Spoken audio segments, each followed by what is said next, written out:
Magandang araw po, welcome po sa aking channel, Nov9 TV Updates. Kung hanap niyo po yung isang property na dalawang bahay sa isang compound at tahimik po ang lugar, medyo malayo po sa main road, ito na po yung hinahanap nyo. Itong dalawang property ay may individual title. Then, ito po yung right of way ng pangalawang bahay. Kaya maganda po makabili ito ay magkapatid o magkapamilya o magkaibigan para nasa isang compound na sila. Nandito po tayo ngayon sa Silang, Cavite, kung saan meron po tayong bagong video presentation, isang residential property na may lot area na 1,480 square meters more or less. Dito po sa loob ng property ay meron pong dalawang magagandang bahay. At ito po'y titulado, buhay po ang may-ari, kaya wala kayong maging problema sa documentation or sa transfer ng title. Ito pong property ay inner lot, kaya napakatahimik po ng lugar. Sariwa ang hangin, malamig ang klima. Although malapit po ito sa Tagaytay, malayo na po ito sa 14 kilometers danger zone ng Taal Volcano. May access na rin po dito ng tubig, kuryente at internet provider. Sa signal naman po ng cellphone, good naman po, gaya ng Globe, Smart at Dito Telecoms. Napakaganda po nitong property kung sakaling big family kayo at naghahanap kayo ng bahay o mga bahay. Gawa ng 20 bahay ito na napakalaki. At sa disenyo naman, maayos, well-planned. Ito na po yung hinahanap nyo. Okay, check po muna natin itong unang bahay dito sa dulo kung saan napakalaki po nito. Ito naman po yung covered car garage kung saan kakasya ang 2 SUV. Kung kotse naman, kakasya po ang 3. Nakasiling cove design din po siya at maayos naman ang pintura. Ito naman po yung entrada or main door kung saan double door po siya at solid wood. Napaka-elegante po ng disenyo. Pagpasok nyo po, ayan po, napaka-aliwalas. Dito po sa gilid, meron pong vanity mirror, pin lamps at wooden rack. Dito naman po, maayos naman ang pintura ng ceiling at walls. Naka-tile flooring na rin po. Ang kagandahan pa po dito kung sakali pong meron kayong PWD or senior citizen sa pamilya, meron pong kwarto na nakadisenyo para sa kanila.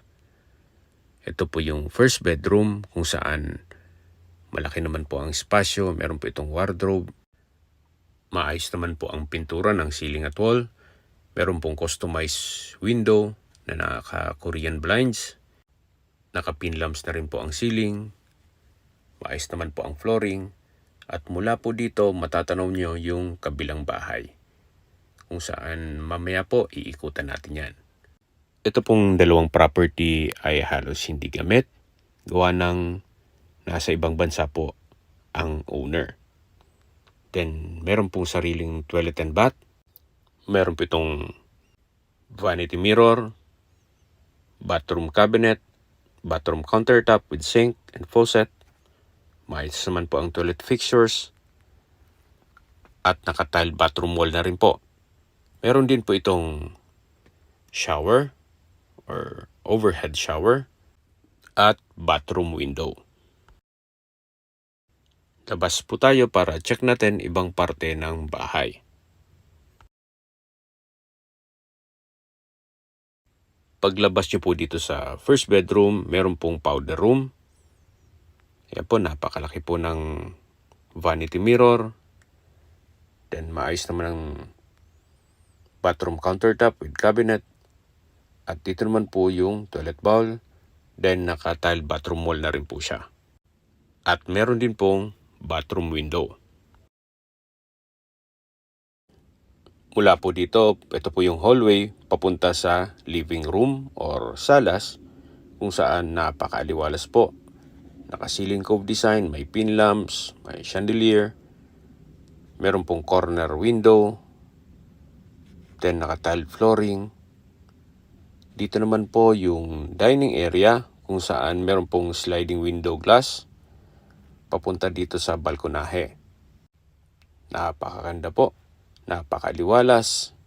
Maganda rin po itong gawing retirement place ninyo. Yan po, tunghayan nyo po. Dito po sa dulo, meron pong malaking espasyo na kung saan pwede nyong lagyan ng swimming pool. Ayan po yung perimeter fence. At ito naman po yung back view ng bahay.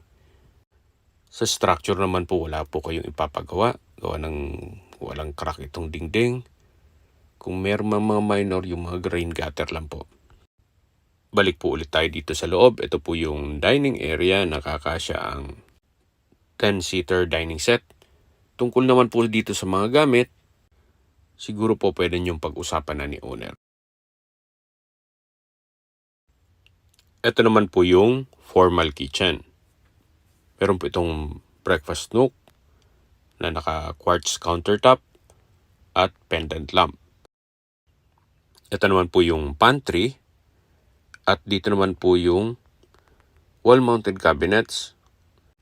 At ito naman po yung island na naka-quartz countertop na meron pong mga kitchen cabinets or storage ng kitchen utensils. Dito po meron pong stainless sink with faucet.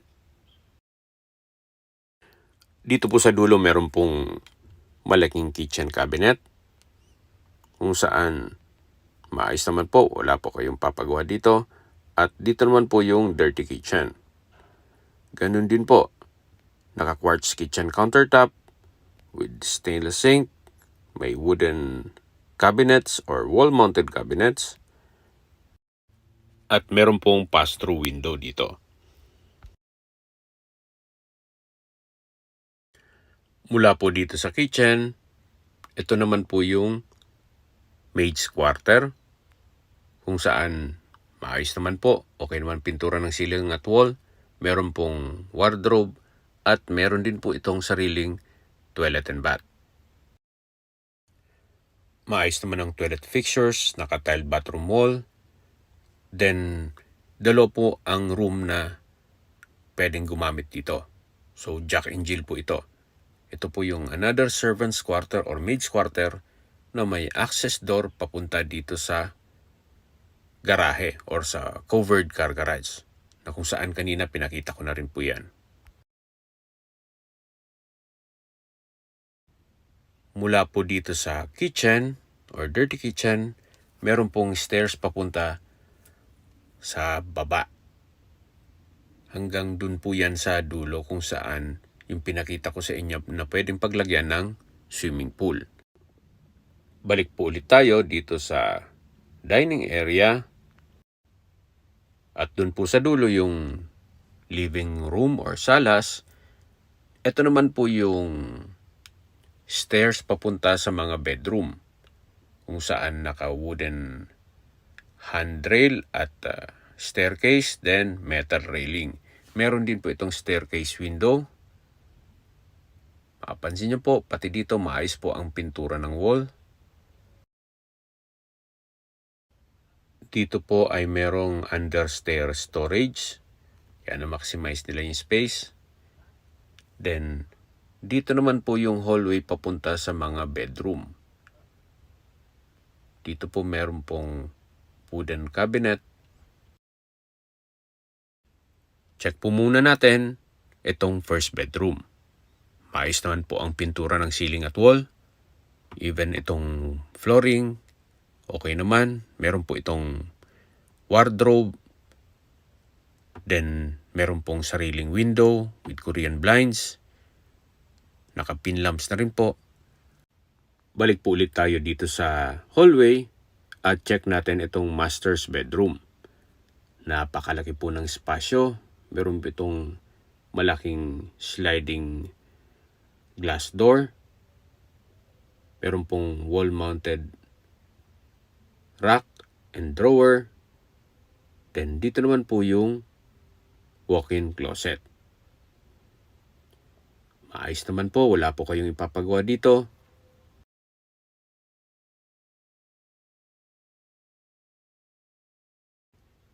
At dito naman po yung bathroom countertop na meron pong malaking vanity mirror. Then bathroom cabinet and drawer. Hanggang dito po yung walk-in closet. Hanggang dito po meron pong wooden rack. At ito naman po yung shower na meron pong glass door. Naka-tiled bathroom wall na rin po. At dito naman po yung toilet kung saan maayos naman, malinis, naka-glass door at meron din pong bathroom window. Labas po tayo para check natin ibang parte ng bahay. Ito po ulit yung master's bedroom. Lilipat tayo dito sa kabilang kwarto kung saan malaki naman po ang espasyo. Meron din po itong sliding glass door. Naka-pin lamps. Maayos naman ang pintura ng ceiling at wall. Meron pong wardrobe.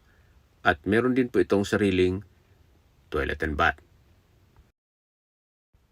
Ito pong mga nakikita nyo halos hindi po mga nagamit yan.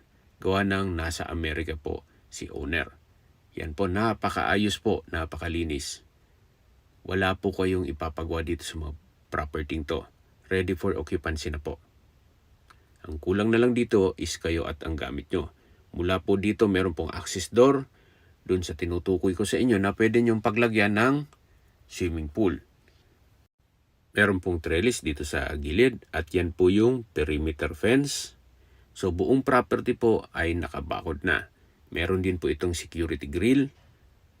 At balik po ulit tayo dito sa hallway para check natin ibang kwarto. Opo, marami pong kwarto dito.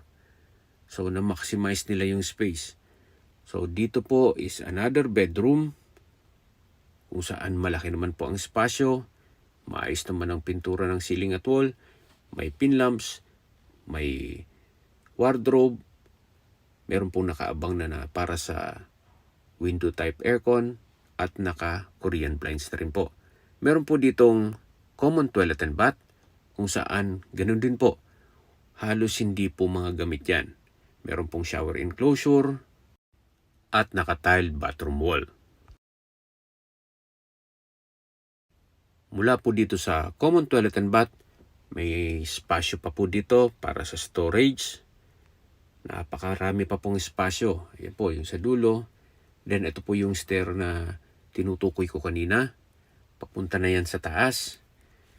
Balik po ulit tayo dito at doon na tayo dadaan sa hagdan pabalik sa second floor. Ito po ulit yung hagdan, naka solid wood staircase, then handrail, at meron po itong staircase window. Mula po dito, matatanaw nyo na po yung dining area at dito naman sa gilid yung living room. Ito po ulit yung hallway at dito naman sa gilid yung first bedroom kung saan na-present ko na sa inyo. Ito po yung front view ng bahay na na-present ko na sa inyo. Napakaganda po.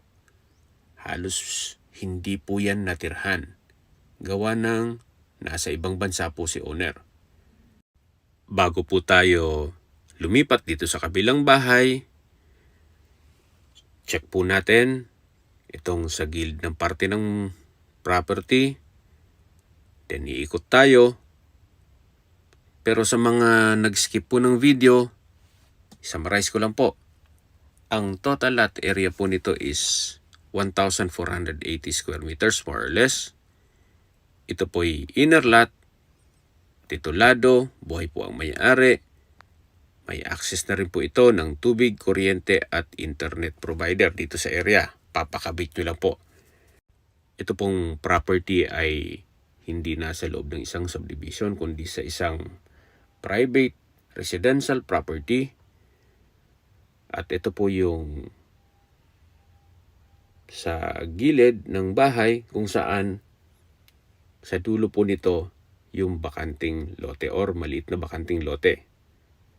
Actually may nabanggit sa akin na binebentang lote dyan sa dulo na mga nasa 200 square meters na pwede rin pong gawing daan papunta sa barangay road or main road. So nandito po tayo sa dulong parte ng property kung saan kanina nandyan tayo. Yan po yung perimeter fence. Tunghayin nyo po ulit bago tayo lumipat sa kabilang bahay. Ito po yung setback. Yan po yung stairs na nabanggit ko kanina. Yan po, napakaayos po nitong property. Meron na rin pong mga landscape dito sa perimeter fence at meron na rin pong concrete pathwalks. Mapapansin nyo po, even dito sa labas, maayos po ang pintura. Napakalaki pa po ng spasyo. So, lilipat po tayo dito sa kabilang bahay kung saan napakaganda rin po nito. Hindi na po may iwasan yung ibang katanungan kung pwede isang bahay lang ang kukunin. Hindi po. Binebenta po ito ni owner as a whole property. Ito po yung driveway na matatanaw nyo sa dulo yung gate kung saan galing na tayo dyan kanina. Yung first part ng video. Baka kasi malito kayo. Ang entrada po ay itong natatanaw nyo na gate. Then, ito yung first house, itong yellow. Then, yung second house is yung blue. Nagkataon lang po na inuna ko na muna yung blue na bahay. Dito po sa harapan, napakalaki pa po ng espasyo na pwede pang paglagyan ng mga ornamental plants. Ito po yung driveway. At ito na po yung front view ng bahay. So, magkaharap po yung dalawa.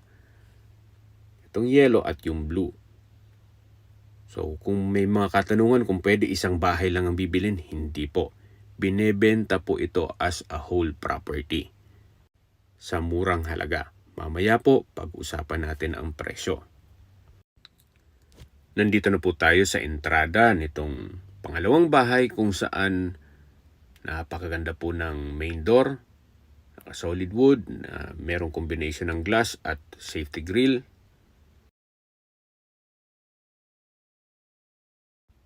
At ito naman po yung living room or salas kung saan high ceiling po siya. Then meron pong glass windows and doors. Combination din po ng wooden frame. Maayos naman po ang pintura. Then high-end po yung lightings. Napakaaliwalas po, napakaganda. Maganda rin po itong gawing retirement place ninyo. Then ito pong first bedroom or master's bedroom ay nakadisenyo rin para sa senior citizen or PWD sa pamilya. Yan po, napakaaliwalas po, napakaganda. Meron po itong customized window with blinds. Maayos naman ang pintura ng ceiling at walls. Halos lahat pong gamit na nakikita nyo ay bago po yan. Lahat ng furnishings at kasama pa po. Then dito naman po yung toilet and bath. Meron pong bathroom countertop with vanity mirror, quartz countertop with sink. Then meron pong walk-in closet. Then dito naman po sa side ay meron pong shower enclosure. Then maayos naman ang toilet fixtures at naka-tiled bathroom wall. Ito pong hot and cold shower, halos hindi rin po gamit yan. Gawa ng hindi naman po halos natirahan itong bahay na to. So well-maintained po ito, wala po kayong ipapagawa dito. Mula po dito sa master's bedroom, meron pong powder room, kung saan ganun din po. Lahat pong nakikita nyo, halos hindi po yan gamit. Maayos po ang toilet fixtures at naka-tiled bathroom wall. Mula po dito sa powder room, meron pong access door glass na wooden frame na may access sa garden at papunta naman po sa lanay. Ito pong landscape sa ngayon po ay inaayos nila yan. Nagkataon lang na nauna po akong nag-video shoot. Napakaganda po ng disenyo nitong bahay. Yung natural ventilation, kahit hindi na po kayo mag-aircon, malamig naman po ang klima dito. Ito po yung stair papunta dito sa setback, kung saan ito pong side meron pong sliding door glass na may security grill. At sa dulo po nito ay yung tinutukoy ko sa inyo na malapit sa gate. Yan po yung main gate at ito po yung vacant space pa kung saan napakaganda pong i-landscape din yung part na yon. Mapapansin nyo po, even itong mga security grill, maayos ang pintura, itong bricks, maayos. At ito pong structure, wala po kayong makitang crack dyan. Pati pintura hindi faded. Pasok po tayo. Ito po yung dining area. At meron pong chandelier na napakaganda. Naka-ceiling cove design na rin po. Ito pong carpet at dining table at 6 na upuan ay kasama po yan. Then, dito naman po yung formal kitchen kung saan ang refrigerator na LG inverter po yan na 10 cubic feet. Kasama pa po yung built-in oven na Whirlpool at built-in microwave. Ganun din po, Whirlpool.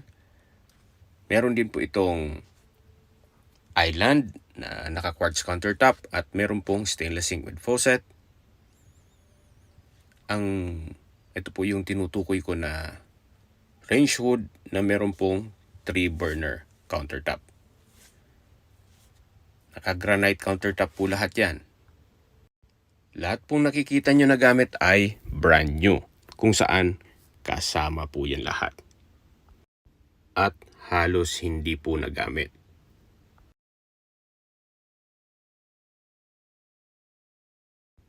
Mula po dito sa kitchen, ito naman po yung pantry. From floor to ceiling po yan. Napakalaki po. At dito naman po yung dirty kitchen. Ganun din po, naka-granite countertop with wall-mounted cabinet. Meron din pong range hood. At dito naman po yung maid's quarter. Malaki naman po ang spasyo. May sariling window at security grill na rin. Then may wardrobe. At may sarili pong toilet and bath. Maayos din po ang toilet fixtures. Naka-tile bathroom wall at meron din pong hot and cold shower at bathroom window. Ito pong toilet and bath ay jack and jill din po or sharing ng dalawang room. Then dito sa kabila, meron din pong another room para sa driver or sa maid's room. So, depende po sa inyo kung sinong patutulugin dyan once na na-acquire nyo ito. Then mula po dito sa maid's room, yan po ulit yung dirty kitchen, then formal kitchen, at dining. At aakyat po tayo para ma-check natin ibang bedroom. Meron pong display rack dito. Ito naman po yung stairs papunta sa mga bedroom. Naka-concrete staircase, then wooden handrail naman po siya. Ito po yung first bedroom dito sa taas kung saan napakalaki din po ng espasyo. Meron po itong customized sliding door glass and window. Then drawer or dresser na may vanity mirror. Maayos din po ang pintura ng ceiling at wall. May pin lamps, even flooring. Okay po siya.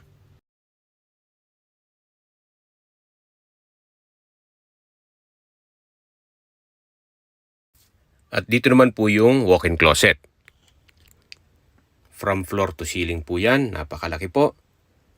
Then dito naman po ay yung bathroom countertop na meron pong malaking vanity mirror, bathroom sink, then bathroom cabinets.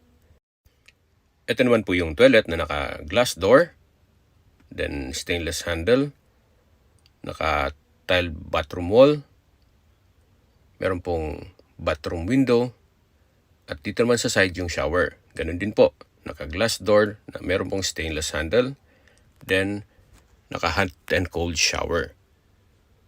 Gaya po nang nasabi ko, hindi po ganun kagamit yan. Halos bago pa po lahat ng gamit na nakikita nyo. Tunghayan niyo po ulit itong bedroom bago tayo lumabas. Napakaganda po, napakaaliwalas.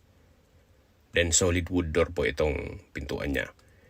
Then ito naman po yung another bedroom kung saan napakaaliwalas din po. May access door po yan papunta dun sa garden.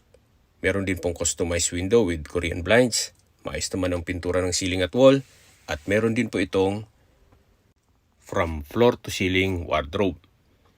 Then, ito po yung access door papunta sa garden. At matatanaw nyo na po yung main gate. Napakaganda po ng disenyo. Gaya ng sabi ko, yung natural ventilation, pasok lahat ng sariwang hangin sa loob ng bahay.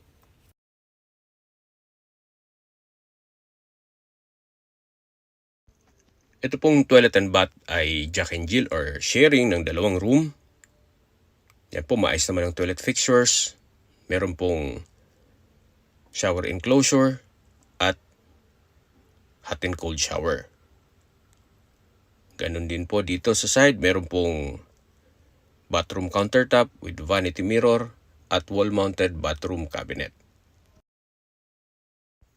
Then dito naman po yung sa kabilang bedroom, kung saan maaliwalas din po. Maayos naman ang pintura ng ceiling at walls. Meron pong mga customized sliding window glass and doors. Meron pong from floor to ceiling na wardrobe.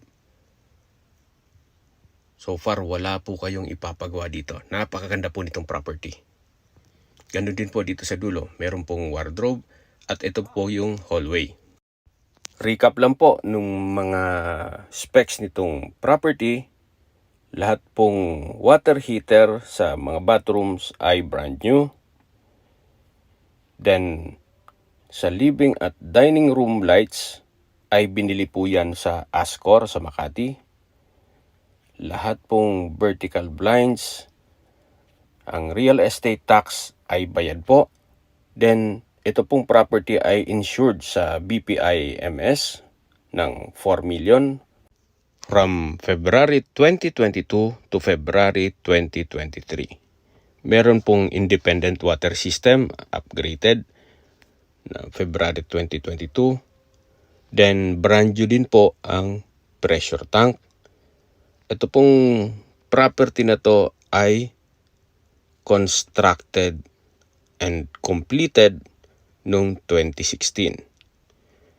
Although 2016, pero ito po'y vacation or rest house na well-maintained at ready for occupancy. Okay, pag-usapan na po natin ang location nitong napakagandang property. Mula po dito, papunta ng Tagaytay, mga 5 kilometers lang po. Then mula naman po sa Tagaytay Santa Rosa Road, 2 kilometers lang po. Ganun po siya kaganda ang lokasyon. Malapit lang sa lahat ng major roads. Okay, sa presyo na po tayo. Binebenta po ito ni owner sa halagang 38 million pesos net. Ibig pong sabihin, si buyer na po ang sasagot sa lahat ng taxes at expenses with regards to documentation. Opinion ko lang po, fair deal na rin po ito. Gawa ng malaki naman po itong sukat ng lupa, 1,400 square meters more or less, at meron pang 2 bahay na livable. Hindi lang po maliit na bahay, kundi malaking bahay. At may kamahalan na po ang construction cost, gaya ng labor at materials. At syempre, mag-aantay ka pa ng mga 8 to 12 months. Pero sa ganitong 2 bahay na malaki, baka 1 year and a half. Anyway, yan po'y opinion ko lang naman. Depende pa rin yan sa inyo kung anong assessment nyo dito sa property. Kung may mga katanungan po kayo, tawag lang po kayo sa aking numero. At sa mga kababayan naman natin nasa ibang bansa, meron po akong Telegram. Sa mga iPhone user naman, may iMessage. Meron din pong Imo, Skype, Viber at WhatsApp. Same number lang po, 0917-316-3399. Sa mga nagtatanong naman po ng aming Facebook, meron po kaming Facebook page na Nov9TV at Facebook Reel Video. Meron din pong TikTok at Instagram. May ibang YouTube channel po kami na The Nov9 TV channel, Nov9 TV Listings, Nov9 TV Official, at Nov9 TV Updates. Kung sakali po hanap nyo mas malaking sukat ng lupa, meron din po kami ibang listings na pwede nyong pagpilian. Huwag po kayo mag-atubiling tumawag sa amin, then let us know your budget para malaman namin kung anong property pwede namin i-alok sa inyo. Sa lahat pong viewers, subscriber at nagtiwala po sa amin, salamat po sa suporta. Ingat po kayo lagi at yung pamilya. Maraming salamat po. So yan po, meron pong setback dito hanggang sa dulo na po yan na kung saan pwede pong maglagay ng swimming pool. Kaya maganda rin pong i-convert nyo ito sa staycation business. Kahit po team building o mga kumpanya ang magrenta sa inyo, kaya nyo pong ma-accommodate sila. Gawa ng napakalaki po nitong mga bahay at maraming kwarto. Yan po yung tinutukoy ko na pwede pong paglagyan ng swimming pool. At ito po yung mga glass walls and doors ng pangalawang bahay.